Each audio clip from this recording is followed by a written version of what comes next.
Okay, we got another question from Larry. Larry says, with the corporate takeover of federal government IT spaces, can we expect Azure to have a stronger impression across the government agency portfolios? I personally see the Mhm. growth in my agency. I'm gonna let you talk on that one.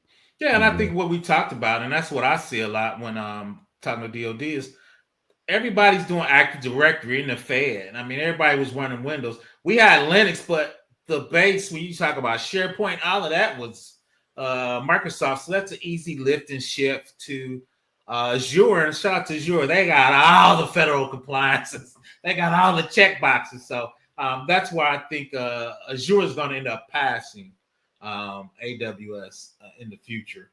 And once again, I think most of those are going to be multi-cloud in the future. I think Oracle's gonna get a piece of that because they lived in that business for 20 years, and I think IBM because they're actually focusing on multi-cloud because they know people are gonna get there. But yeah, Azure is already there. Once again, I think people are kind of tired of competing with AWS. Shout out to AWS though; they be dropping prices, man. They be coming up with some new services and new setups. And to me, AWS consulting arm is so good.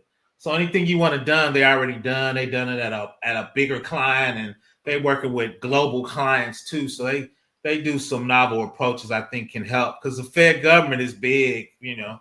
So I think they're in that space. But once again, I think Active Directory, Office 365 is an easy lift and shift, and I think obviously that's their way in. And they're like, oh, we got this. We got some VMs for you. Shout out to Nardelli.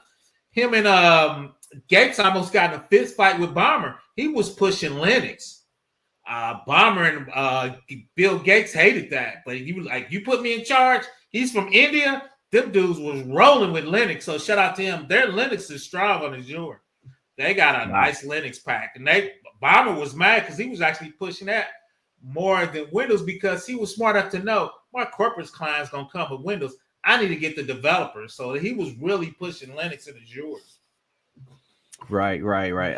And to speak to this one, Larry, like in the environment I'm in right now, I would say, man, 95% of what we use is actually Azure. Mm-hmm. 95% in the federal space. And then looking back to the last couple of federal spaces I was in, it was also mostly Azure.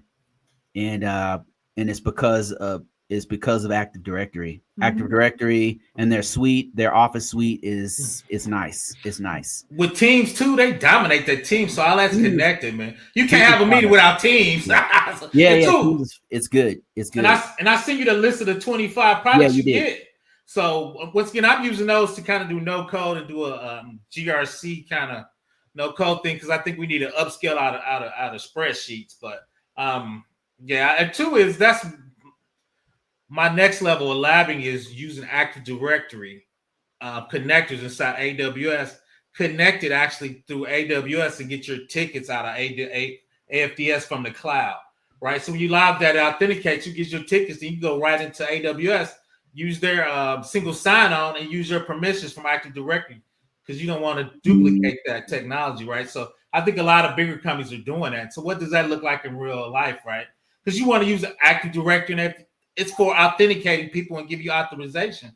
So once I get those tickets and I can do conditional access, I can use that to authenticate in AWS and keep going. So I think that's the future of the multi-cloud. And from a GRC perspective, how do you make sure it's doing what it's supposed to do and secure, right? How do you govern using that, right? But once again, we've been talking multi-cloud, and I think that's how those two are going to come together. When you have two cloud services that are using, if you're using them on the same network, is that a federation? Like when Yep.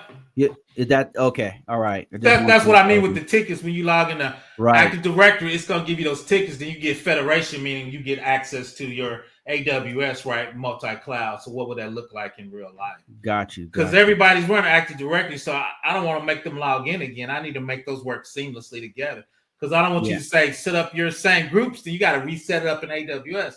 You not want to do that, right? But And the two is, thing, shout out AWS, give you connectors and a ton of ways to do that that's built yes. in. You just got to set those up like you said, you use the proper term. How do you get that to federate, right? Get those accesses into groups, and how do you sync them up and bring them over, Are you going to do it one way where you do Active Directory and it syncs to AWS? So you're going to change some AWS and it'll sync over, right? So those are some way, and that's what we talk about: big systems, complicated, and how do you architect that for your organization?